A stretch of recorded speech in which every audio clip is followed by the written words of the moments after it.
adik-adik, ketemu lagi dengan Kak Winda. Oke, adik-adik tadi udah dengerin bacaan dari kitab suci kan ya?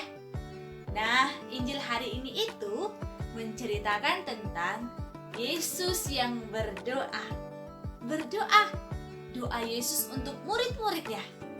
Jadi adik-adik, meskipun Tuhan Yesus sedang ada di dunia, Tuhan Yesus itu tetap selalu berdoa kepada Bapanya di surga. Tetap selalu meluangkan waktu untuk berdoa. Nah, berhubungan dengan doa nih, adik-adik tahu nggak? Hari ini itu adalah Hari Komunikasi Sedunia.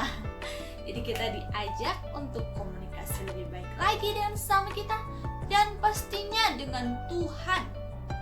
Adik-adik, kalau kita komunikasi dengan sesama itu gampang kan ya? Ketemu langsung bisa. Kalau nggak bisa ketemu, kita bisa telepon. Tapi kalau dengan Tuhan, gimana adik-adik? Adik-adik punya nomor teleponnya Tuhan? Enggak. Kakak juga enggak. Gimana dong kita komunikasi dengan Tuhan? Ya, masa nggak bisa? Tenang adik-adik. Kita bisa berkomunikasi dengan Tuhan. Caranya gimana? Dengan cara yang dilakukan Tuhan Yesus tadi. Ngapain tadi Tuhan Yesus? Berdoa. Betul, berdoa. Kita bisa berkomunikasi dengan Tuhan dengan cara berdoa.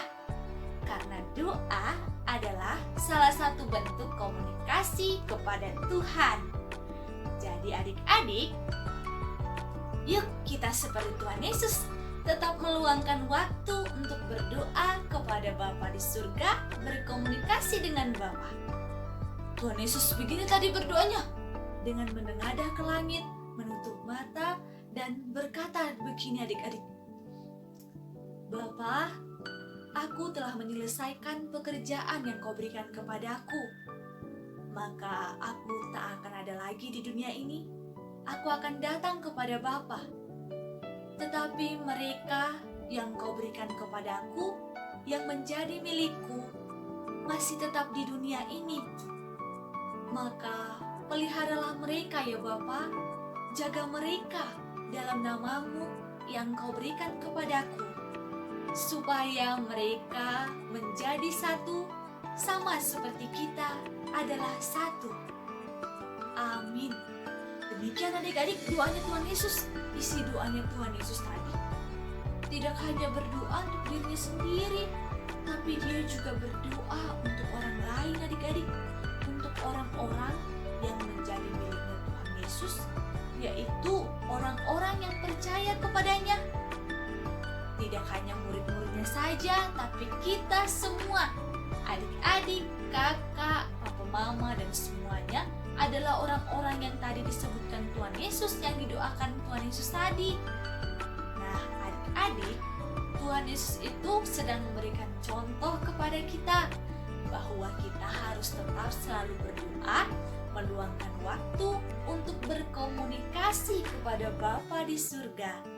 Dan tidak hanya berdoa untuk kita sendiri saja, tetapi untuk orang lain, untuk orang yang kita kasihi, dan juga untuk orang-orang yang membutuhkan doa-doa kita.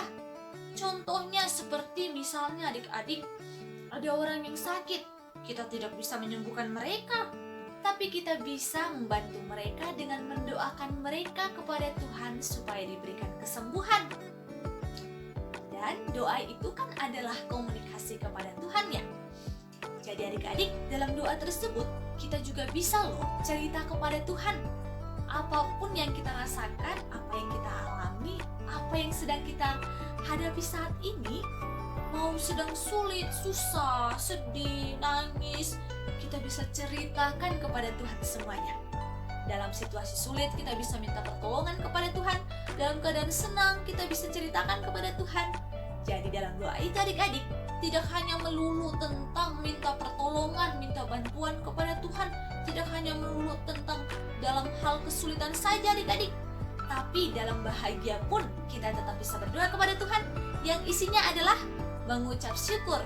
Jadi jangan lupa adik-adik, dalam setiap doa kita tetap harus bersyukur. berucap terima kasih kepada Tuhan. Karena Tuhan itu adik-adik selalu baik. Ya baik, karena selalu memberkati kita. Jadi tetap selalu berkomunikasi ya kepada Tuhan melalui doa. Kakak ulang lagi ya. Tetap berdoa, rajin berdoa, berkomunikasi dengan Tuhan. Tidak hanya mendoakan diri sendiri, tapi juga berdoa untuk orang lain. Dan jangan lupa mengucap syukur. Oke adik-adik, sekian yang dapat kakak sampaikan. Yuk kita lanjut dengan apa ya di sini? Aktivitas. Aktivitasnya dengan siapa adik-adik? Dengan siapa ya? Kakak kasih tahu ya. Dengan Kak Fili. Siapa? Kak Fili. Ayo kita panggil Kak Fili.